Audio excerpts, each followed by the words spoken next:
rubbing my brick on my friend to see how she reacts. She touched it.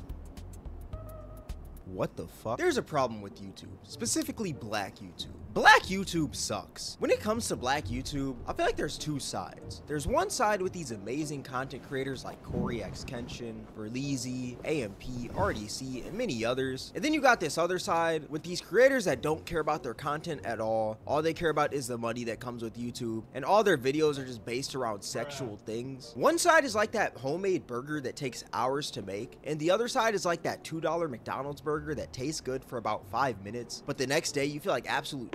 It's kind of like yin and yang, you know? And in today's video, I'm going to be talking about that other side of black YouTube, the terrible side. Now, when it comes to the black community and content creation, I feel like every single idea can't just be a normal idea, you know? There always has to be some sort of sexual spin to it. You can't just do a normal truth or dare. It has to be a sexual freaky truth or dare. You can't just go on a Nah, that's crazy though. Normal truth or dare. Like, this is actually bad though. Cause like if you're watching these YouTube videos, you're not telling me this is like pregame to you about to stroke your shit soon, like within the next max hour. Within the next hour you would already busted and disgusted with yourself.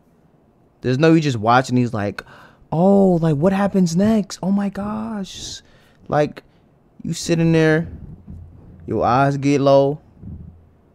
Your mouth start filling up with saliva. Like your breaths, like your breath start to get like smaller, less deep, just more shallow breaths. You start getting to a primal state of thinking, yeah, this isn't good. But it's pulling views, I guess. 57. Yeah, you're pulling views, bro. You're pulling views, bro. You can't just go on a blind date. It has to be a freaky blind date. The other day, I literally seen a video titled, I put my freaky ass parents on a blind date. We are getting to the point in content creation where we're putting our parents on blind dates and it has to be freaky. That is absolutely weird, if I'm being honest with you. Another trend that's pretty big in the black community are 20v1s. These videos hit the black community harder than crack in the 80s. I can't tell you how many black creators I've seen milking the absolute life out of 20v1s. Now, if you don't know what a 20v1 is, well, it's basically like a speed dating show where 20 people speed date one person, and by she's pretty. Hold on. Now, you know what? That's not the point of this video. End of the show, that one person picks their favorite out of the 20 people. I'm pretty sure this video idea was like created by Jubilee, popularized by the Sidemen, and then the black community just took it by storm. Now, don't get me wrong, there are some genuinely funny 20v1s out there, but then you got channels out here who are posting 20v1s every single week. For example, No Love Mar. Now, if you don't know who No Love Mar is, well, he's a pretty big black YouTuber. Nah, he has been spamming the fuck out of these. But you know, I mean, I was gonna let niggas live. Not that niggas give a fuck about what I say anyway, but I peeped how he was spamming these shits. He's eating off these shits. Hey, more power to him, bro.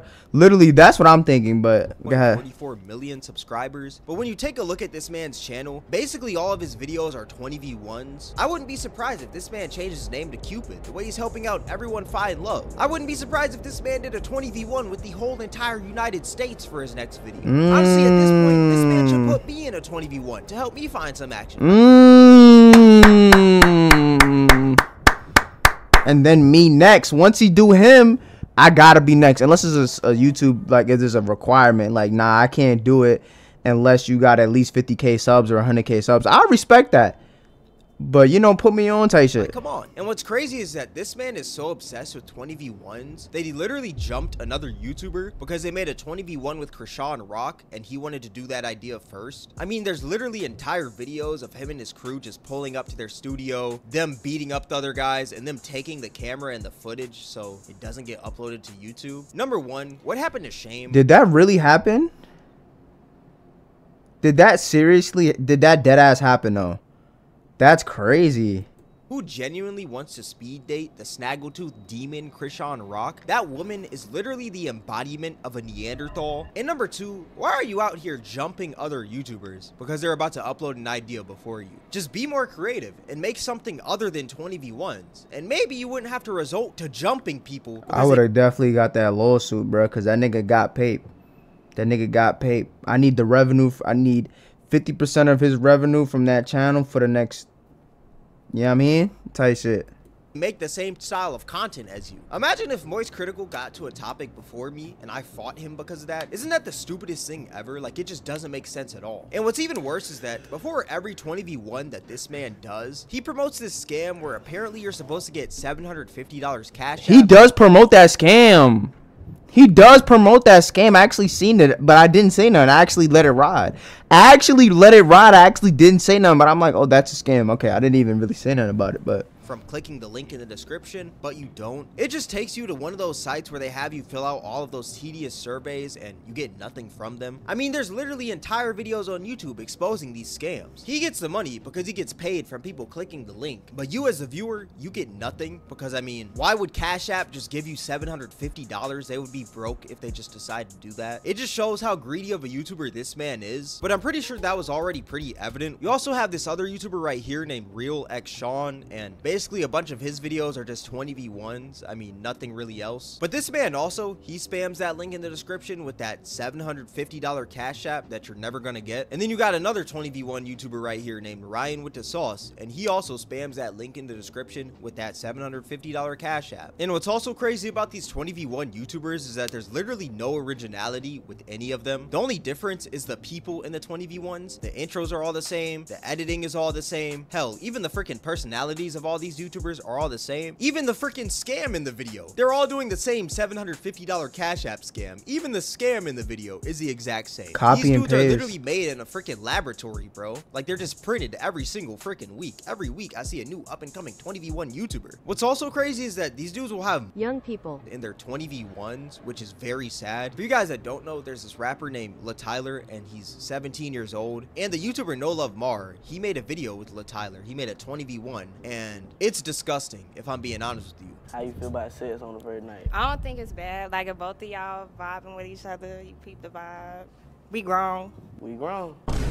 he grown. There's a bunch of grown women in there asking a 17-year-old if he's husband material, which that's completely wild to me. I mean, the man's not even college material. He's not even past high school. What do you mean, is he husband material? That's just odd. And you can't say 17 is close to 18, but at the end of the day, if you sleep with a 17-year-old, that is illegal. But what's even crazier is that there's 20v1s with Lil RT, and for y'all that don't know, Lil RT is a 9-year-old rapper, but he's not like the main character in these 20v1s. He's like that little assist character that you have in freaking Mortal Kombat when you spam L1. I mean, as you can see right here, there's literally a video called I Found Love from the help of Lil RT. Why do you need a 9-year-old to help you find love? You also got the YouTuber King Sid, who's also been doing many videos with Lil RT, and he's not doing them in like the right way. He's just basically promoting this kid's bad behavior. I mean, he literally did a video named Lil RT Swipes 20 Guys for His Mom. And in the whole video, this man is literally just cursing and everything right in front of his mom, which is pretty crazy. If I would have cursed in front of my mom, I wouldn't be here making this video today, if I'm being real with you. But yeah, I just find it odd how these guys literally have videos, and the whole idea of the video is to sexualize a young person. I agree. I mean, that's just pretty crazy. Another style of content that's pretty big in the black community. I mean, that to the copy and paste. I mean,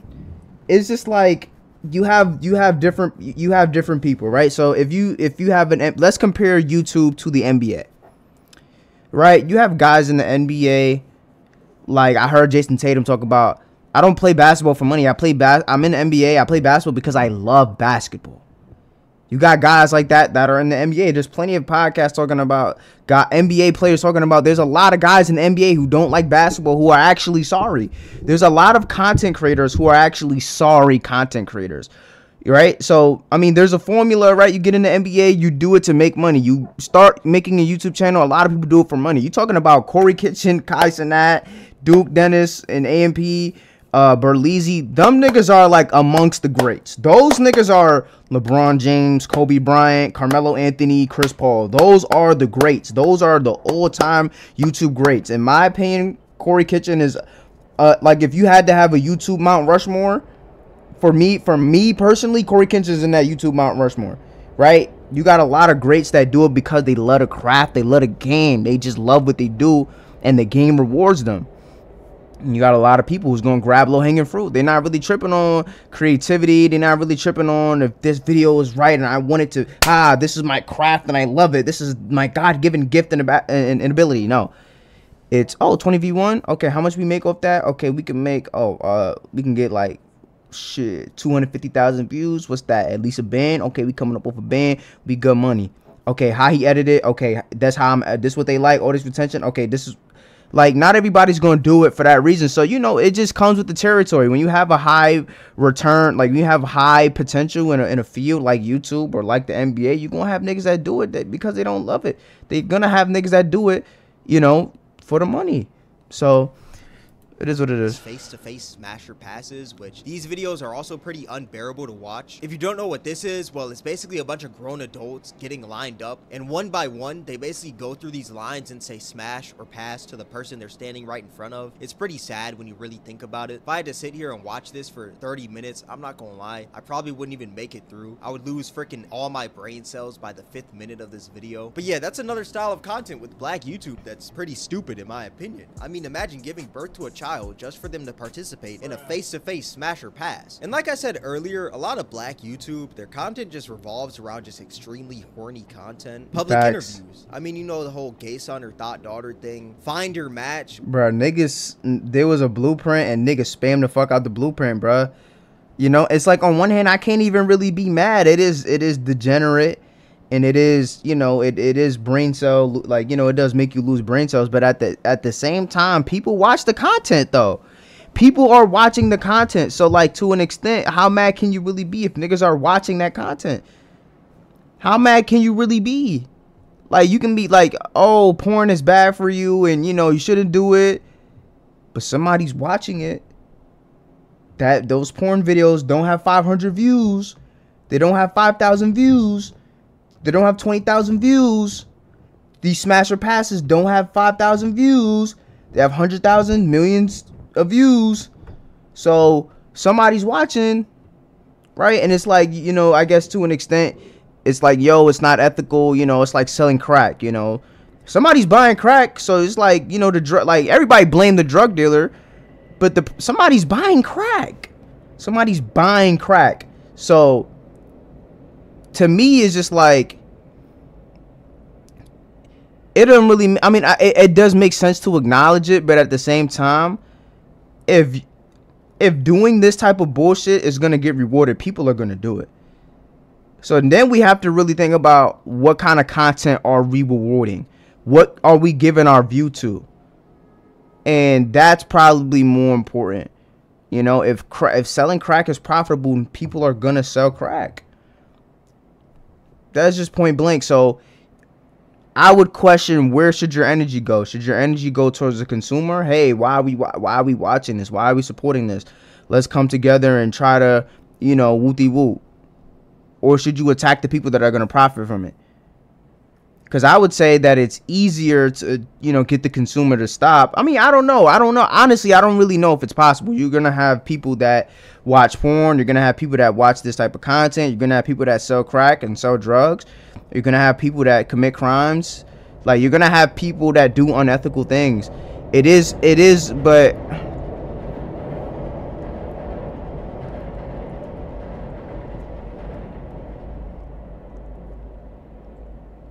it is worth acknowledging, though. Like, we do, I mean, if you do bring if you do bring light to the problem,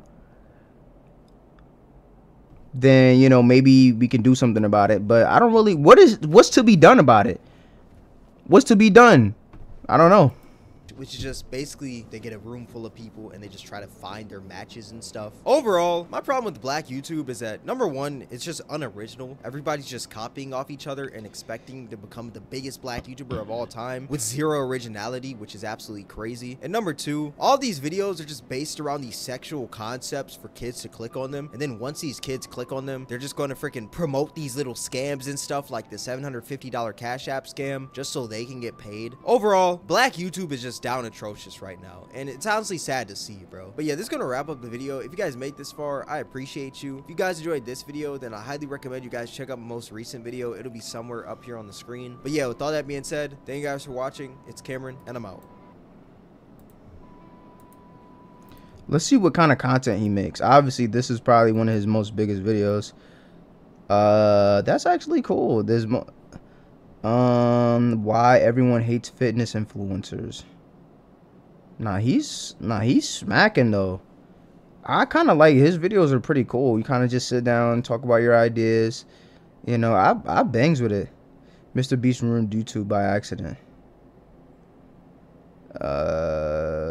Interesting. Fraud. Kaisenat is laundering money. Interesting. I jacked this. Nigga used to do Omega. Nah, nigga had a glow up and shit. Nigga gained some muscle. Shit like that. Shit like that. Podcasts are cringe. Let's see. Creating a podcast or video interview often feels like a never-ending hassle. This changed when I switched to Riverside. With Riverside, There's been a few things that have been on the rise ever since the tragedy of 2020, and that's sickness, anime, OnlyFans, and podcasts. There, by relatability, I mean topics and stories that I can probably relate to, and by humor, I'm pretty sure we all know what I mean by this one. Something that'll make me laugh. And as I kept looking for my new favorite podcast, I couldn't really find what I was looking for. So I decided to go to podcast heaven. He's giving me like a Jamar type of vibe. He's giving me a Jamar type of vibe, like he covers topics and shit like that. I jacked that.